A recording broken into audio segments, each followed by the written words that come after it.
Friends, आज की कहानी है नौकरानी की जिंदगी भाग 6।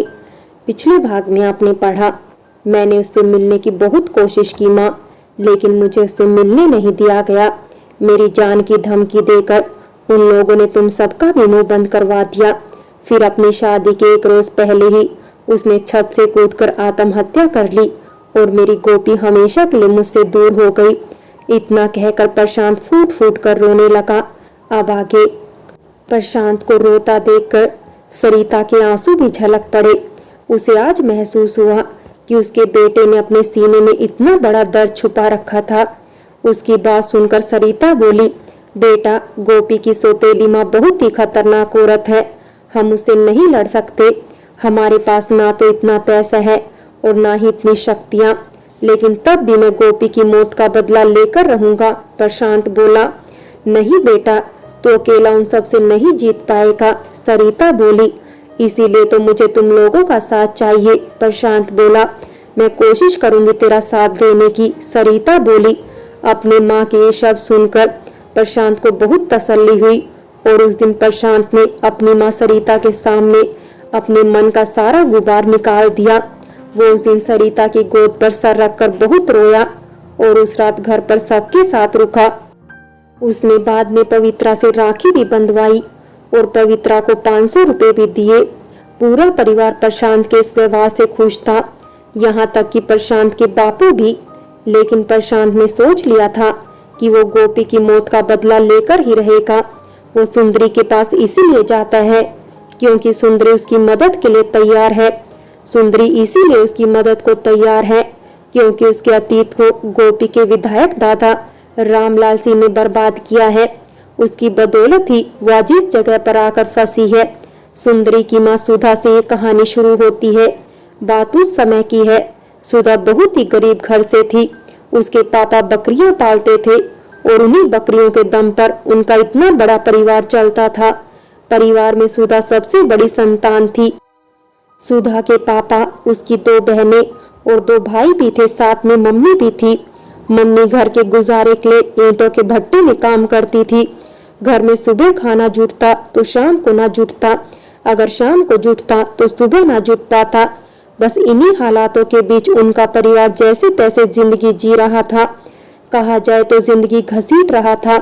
लेकिन सुधा की मम्मी अपने बच्चों को जब भूखा न देख पाती तो ईंटों के भट्टे का मालिक सुरेंद्र, जो सुधा की मम्मी को पसंद करता था, वो उसे मुंह मांगा दाम देता और सुधा की मम्मी अपना जमीर और बदन बेचकर जो रुपए मिलते उनसे अपने बच्चों के लिए पेट भर खाना खरीद लाती। उस दिन उनके घर में बहुत अच्छे अच्छे पकवान बनाए जाते।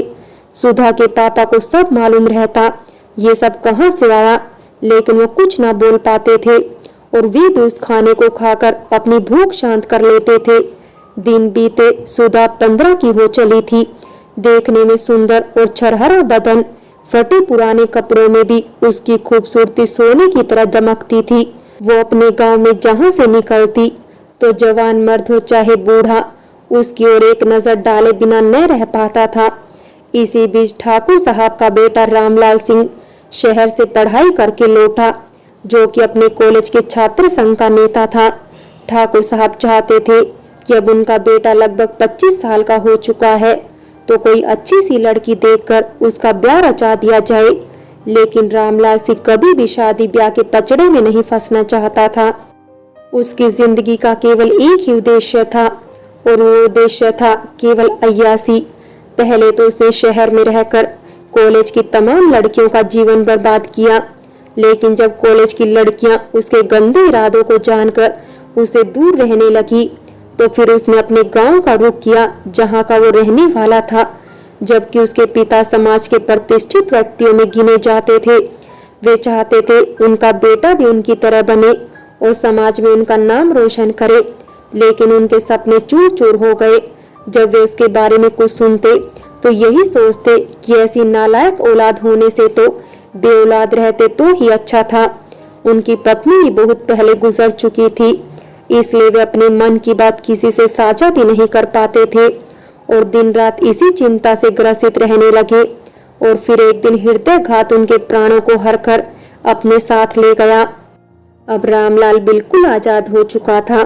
उस पर अंकुश लगाने वाला कोई न रह गया था। फिर उसने एक दिन सुधा को अपनी बकरियां चराते हुए गांव के खेतों में देखा।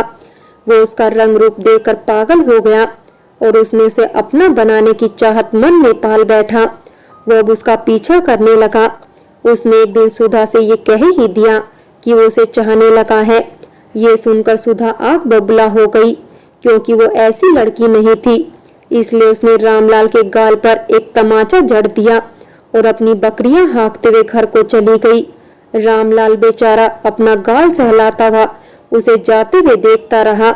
लेकिन अब रामलाल के सीने में बदले की आग जलने लगी और इस आग को बुझाने के लिए उसे सुधा की अकड़ को तोड़ना था और उसकी अकड़ तोड़ने के लिए उसे एक अच्छा उपाय चाहिए था।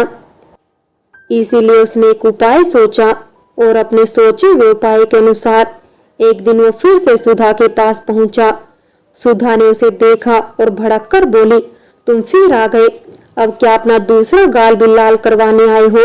सुधा की बात सुनकर रामलाल बोला, नहीं, मैं तुमसे माफी मांगने आया हूँ। मैंने उस दिन जो तुम्हारे साथ बर्ताव किया उसके लिए। बोलो, मुझे माफ करोगी ना? अब सुधा तो भोली भाली थी।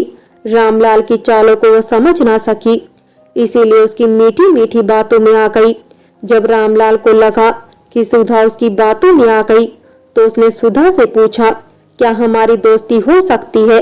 तब सुधा बोली, तुम तो बहुत अमीर लगते हो, ऊपर से मुझसे उम्र में भी तो बड़े हो। हम दोनों की भला कैसे दोस्ती हो सकती है? मैं अमीरी गरीबी नहीं मानता, बस इंसानियत होनी चाहिए। बोलो, बनोगी मेरी दोस्त? रामलाल बोला। और फिर बेचारी सीधी सादी सुधा रामलाल की बातों में आकर उसे दोस्ती कर बैठी। अब रामलाल उसे लुभाने के लिए, खाने के लिए नई नई चीजें देने लगा, क्योंकि वो उसकी कमजोरी जानता था कि वो गरीब है और गरीब की सबसे बड़ी कमजोरी भूख होती है और वो उसे शांत करने के लिए कोई भी कदम उठा सकता है। खाने के साथ साथ अब सुधा को भी अच्छे कपड़े देने लगा। रोटी कपड़ा मिलने से अब सुधा खुश रहने लगी तो उसकी मम्मी को उस पर शक हुआ। सुधा ने सोचा, कहीं उसकी बच्ची किसी गलत राह पर तो नहीं चल पड़ी। सुधा की मम्मी ने जब उससे पूछा तो सुधा ने सब कुछ साफ साफ बता दिया, क्योंकि सुधा के मन में खोट नहीं था। तब सुधा की मम्मी उससे बोली, बेटी, ये दुनिया बहुत गंदी है। जिसे तू अच्छा समझेगी वही यहाँ गद्दार निकल जाएगा। इसलिए बेटी, यहाँ लोगों से सोच समझ कर ही मेलजोल बढ़ाना। सुधा को अपनी मम्मी की बात समझ में आ गई तो फिर उसने रामलाल से बात करनी बंद कर दी। इस बात से रामलाल तिलमिला गया और उसे जब सुधा मैदानों में बकरियां चराते हुए मिली तो उसे ना मिलने का कारण पूछा। तब सुधा बोली, मेरी मम्मी नहीं चाहती कि मैं तुमसे मिलूं। लेकिन क्यों? रामलाल ने गुस्से से पूछा। क्योंकि उन्हें किसी पर भी भरोसा नहीं है। अगर तुम्हारी बात खत्म हो गई हो तो अब तुम जाओ यहाँ से, सुधा बोली। अब सुधा का जवाब सुनकर रामलाल के गुस्से का पार न रहा और वो आग बबूला होकर वहां से चला गया। लेकिन अब उसे सुधा भी चाहिए थी और उससे बदला भी। रामलाल के संपर्क में कई ऐसे लोग भी थे जो गुंडागर्दी वाले काम करते थे, यहाँ तक कि लोगों की हत्या करने से भी पीछे नहीं हटते थे। अब रामलाल ने उन्हें अपना काम पूरा करने के लिए बुलाया। एक रात उसने सुधा के घर में आग लगवा दी और सुधा को अगवा करवाकर उसे शहर भेज दिया। उसे एक पुरानी सी कई सालों से बंद पड़ी फैक्ट्री में बंद करवा दिया। एक दिन बाद जब वो गांव से शहर लौटा तो सुधा के पास पहुंचा। सुधा रामलाल को देखकर खुश हो गई। उसे लगा कि रामलाल उसे बचाने आया है।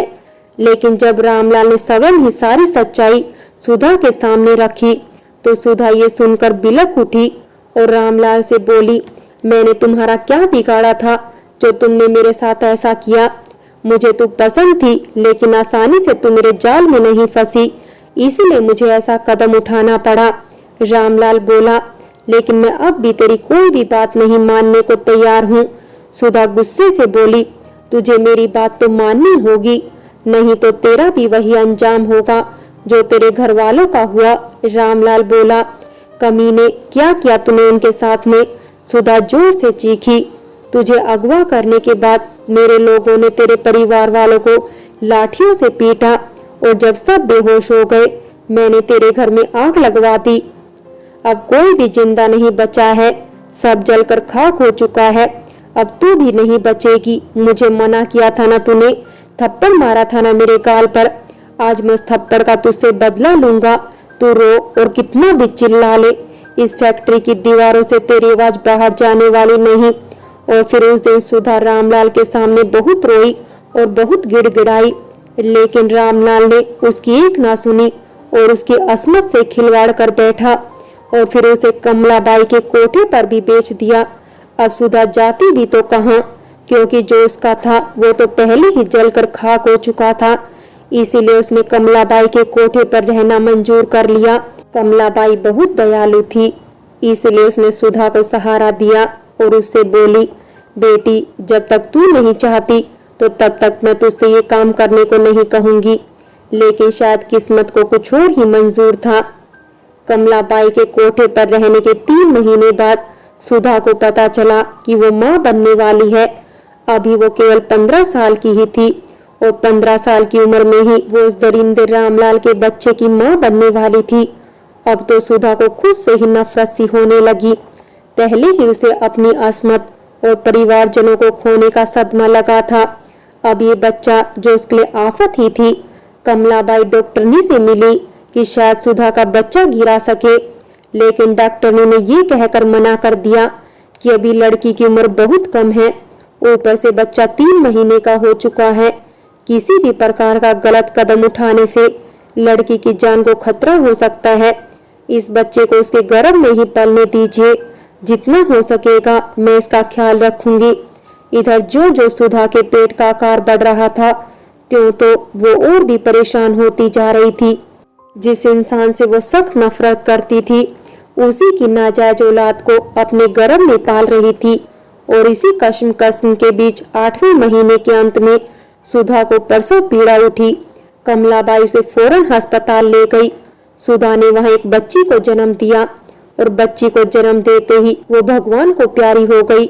लेकिन मरते समय उसने कमलाबाई से वादा लिया कि वो उसकी बेटी को अपनी माँ की सारी सच्चाई बताएगी, ताकि एक दिन उसकी बेटी उस रामलाल से अपनी माँ के साथ हुए अन्याय का बदला ले सके।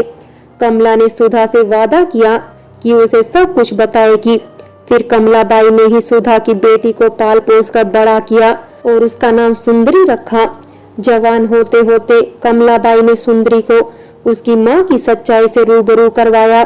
कमलाबाई तो मर गई, लेकिन जाते जाते इस कोठे की मालकिन वो सुंदरी को बना गई। जब प्रशांत सुंदरी के पास आया और उसने गोपी के बारे में उसे बताया, तो सुंदरी और प्रशांत का दुश्मन एक ही निकला। सुंदरी भी रामलाल से बदला लेना चाहती है और प्रशांत भी, इसलिए दोनों में इतनी पटती है। दोनों मिलकर कोई ना कोई योजना बनाते रहते हैं रामलाल से निपटने के लिए, लेकिन अभी तक अपनी किसी भी योजना को वे दोनों परिणाम तक नहीं पहुंचा पाए। प्रशांत से मिलने से पहले तो सुंदरी ने सोचा था कि पहले वो रामलाल के बेटे को खत्म करेगी, जिससे रामलाल जिंदगी से थोड़ा हताश हो जाए, क्योंकि अब उसके पास केवल उसका छोटा बेटा ही बचा है सहारे के लिए। और अगर उसने आकाश को खत्म कर दिया तो रामलाल को भी भीतरी चोट लगेगी, जिससे कि वो टूट जाएगा। और सुंदरी इसी ताक में न जाने कब से थी। होली का त्योहार आया और रामलाल की पार्टी के सदस्यों ने उनसे होली पार्टी की फरमाइश रखी। बोले, इस होली पर ऐसा जलसा होना चाहिए कि बस सबकी तबीयत हरी हो जाए। फ्रेंड्स, बाकी की कहानी अगले भाग में देखें। और अगर कहानी अच्छी लगी हो तो लाइक करें, शेयर करें और प्यार भरी कहानी चैनल को सब्सक्राइब करें।